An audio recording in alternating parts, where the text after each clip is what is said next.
19. 주님은 사형수들을 위해서도 십자가를 지셨다. 누군가가 사형수들은 눈물 흘리는 것조차 사치라고 생각한다고 말했다. 그만큼 사형수가 될 만큼 흉악한 죄를 저지른 사람은 사람들로부터 외면을 당하는 것이 당연한 것이다. 그 사형수는 그만큼 흉악한 죄를 저지른 결과 그처럼 두렵고 떨리는 사형 선고를 받고 형 집행을 기다리고 있는 것이다. 그의 육신의 목숨은 법원의 결정에 달려있는 바 참으로 불안한 하루하루가 지나가고 있는 것이다. 물론 사람들이 이 세상에서 죽고 사는 것이 하나님의 섭리에 있음에도 불구하고 그 생명을 직접적으로 죽이고 살리는 것이 사람들의 손에 달려 있다. 그런데 사람의 영과 혼을 사람들의 마음대로 할 수는 없고 오직 하나님께서만이 영과 혼을 관장하신다는 것이다. 내가 내 친구들인 너희에게 말하노니 몸을 죽이고 난 후 더 이상 아무 일도 할 수 없는 자들을 두려워하지 말라. 그러나 너희가 누구를 두려워해야 하는지 내가 보여주리라. 죽인 후에 지옥에 던져 넣는 권세를 가진 그분을 두려워하라. 정녕 내가 너희에게 말하노니 그분을 두려워하라. 누가복음 12장 4, 5절.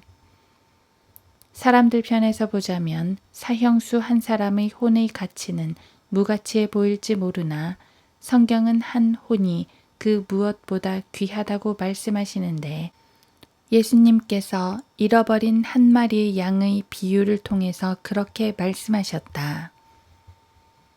너희는 어떻게 생각하느냐? 어떤 사람에게 양 100마리가 있는데 그중 한 마리가 길을 잃었다면 99마리를 두고 산으로 가서 그 길 잃은 양을 찾지 아니하겠느냐. 마태복음 18장 12절. 그렇다. 하나님 편에서는 한 사람의 혼이 그렇게 귀하기에 한 사람도 지옥에 가는 것을 원치 않으신다. 하나님께서는 모든 사람이 구원을 받고 진리의 지식에 이르기를 원하시느니라. 디모데전서 2장 4절. 예수님께서 십자가에 달리셨을 때 주님 우편과 좌편에는 주님 때문에 풀려난 바라바를 제외하고 두 행악자가 십자가에 달려서 죽어가고 있었다. 물론 상황으로 봐서 주님 옆에 달린 행악자들은 사형수였고 그 결과 십자가의 형벌로 죽어가고 있는 상황이다. 그런데 하늘이 무너져도 솟아날 구멍이 있다고 말했듯이 그 극한의 상황에서 둘 중 한 행악자에게는 엄청난 일이 발생한다. 그들은 흉악범으로서 십자가 위에서 형벌을 받고 있는데 그 중 하나는 주님을 알아봤고 그분을 믿게 된 것이다. 극단적으로 제한된 시간과 공간 속에서 벌어지는 드라마와 같은 상황은 예수님과 사형수의 대화였다. 그때 매달린 행악자 중의 하나가 주를 욕하며 말하기를 내가 그리스도이거든 내 자신과 우리를 구원하라고 하니라. 그러나 다른 행악자가 되받아 그를 꾸짖어 말하기를 내가 동일한 정죄함을 받고 있으면서도 하나님을 두려워하지 아니하느냐. 우리는 행한 일에 대한 보응을 받는 것이 참으로 당연하지만 이분은 아무 잘못을 행한 것이 없도다 라고 하고 예수께 말씀드리기를 주여 주께서 주의 왕국에 임하실 때 나를 기억하소서 라고 하니 예수께서 그에게 말씀하시기를 진실로 내가 너에게 말하노니 오늘 내가 나와 함께 낙원에 있으리라고 하시니라. 누가복음 23장 39에서 43절. 그 짧은 시간에 심판주이시기도 한 예수께서는 그 강도에게 너는 어떻게 해서 사형수가 되었느냐고 물으시거나 꾸짖지도 않으셨다. 그 사형수 역시 이 세상 사회에서 벌어지는 각종 불합리함이나 자신에게 닥친 환경에 대해서 변명하거나 불평하지 않았다.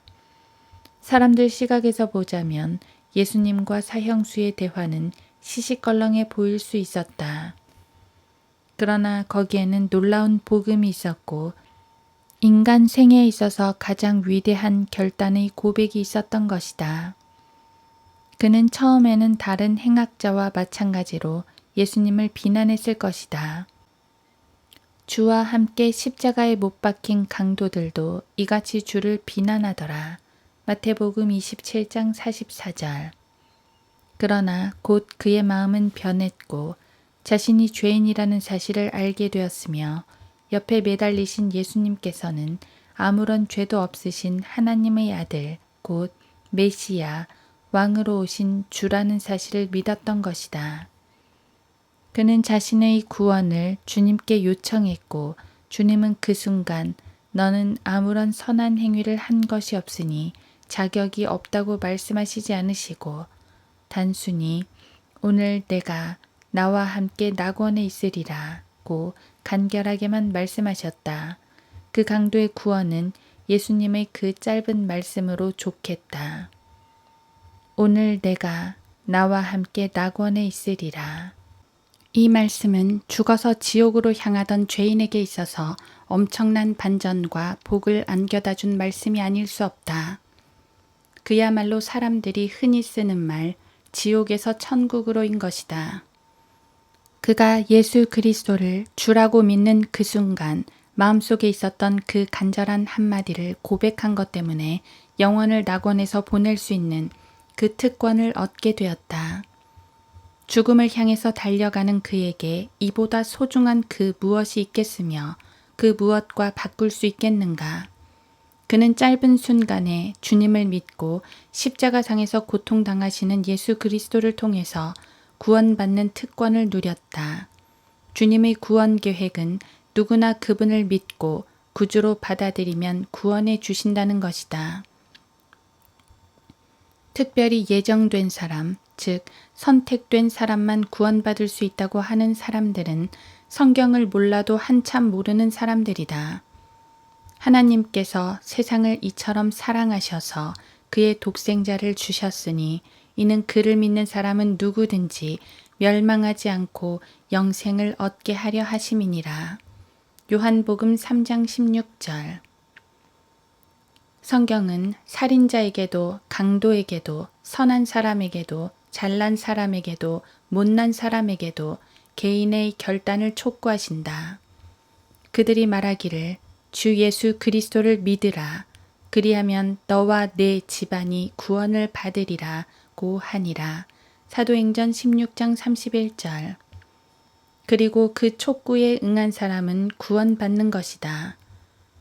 이방인들이 이 말을 듣자 기뻐하며 주의 말씀을 찬양하였고 영원한 생명을 얻기로 정해진 자들은 다 믿더라.